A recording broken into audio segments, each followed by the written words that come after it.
नमस्कार, मैं डॉक्टर विनोद कुमार। मैं हेरिटेज हॉस्पिटल लंका वाराणसी में कंसल्टेंट फिजिशियन के पद पर कार्यरत हूँ। आज हम बात करेंगे डेंगू बुखार के बारे में।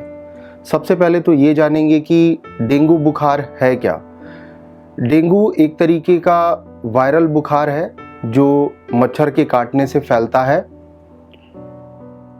जैसा कि हम सभी जानते हैं कि कोई स्पेसिफिक वैक्सीन या कोई भी स्पेसिफिक मेडिकेशन डेंगू के ट्रीटमेंट के लिए अवेलेबल नहीं है, तो हमारे पास जो सबसे कारगर हथियार बनता है इस बीमारी से लड़ने के लिए वो है इस बीमारी को फैलने से रोकने के लिए जो भी हम मेथड अपना सकते हैं उसको अपनाना चाहिए।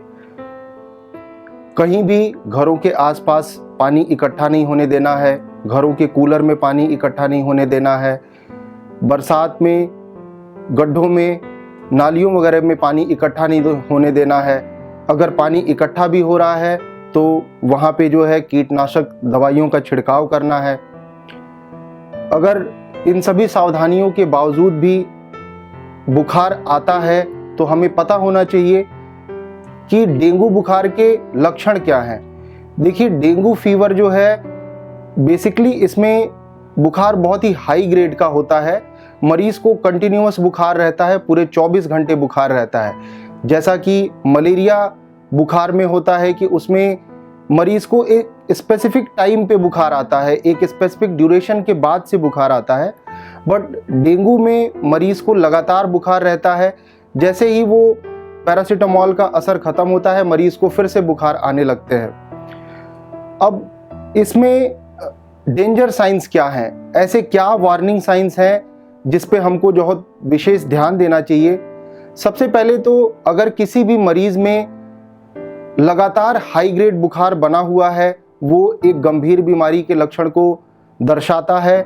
इसके अलावा अगर मरीज को लगातार वॉमिटिंग हो रही है, अगर अल्ट्रासाउंड या एक्सरे में हमको ये दिखता है कि फेफड़े में पानी भरा हुआ है या फिर पेट में पानी भरा हुआ है, मरीज का ब्लड प्रेशर कम हो रहा है, मरीज का यूरिन आउटपुट कम हो गया है या फिर मरीज के हाथ पैर ठंडे पड़ रहे हैं, तो ये सारे जो है हमारे पास डेंगू के वार्निंग साइंस हैं जिस पे हमको ध्यान देना चाहिए।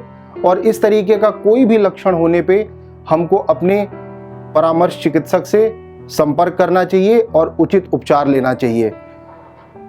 अब आगे हम बात करेंगे कि कौन से ऐसे हाई रिस्क ग्रुप हैं जो डेंगू के कॉम्प्लिकेशन होने के लिए ज़्यादा कॉमन है। तो ऐसे हाई रिस्क ग्रुप में इस कैटेगरी के लोग आते हैं जो डायबिटिक हों, हाइपरटेंसिव हों, जिनको एस्थमा की प्रॉब्लम हो या फिर क्रॉनिक ऑब्स्ट्रक्टिव पल्मोनरी डिजीज़ हो या फिर कोई भी हृदय रोग की बीमारी हो या कोई मरीज़ जो पहले से खून पतला करने वाली दवाइयाँ ले रहा हो। ऐसे मरीज़ काफ़ी हाई रिस्क ग्रुप में आते हैं। उनको डेंगू की पुष्टि होते ही अपने परामर्श चिकित्सक से मिलना चाहिए और उचित उपचार करना चाहिए।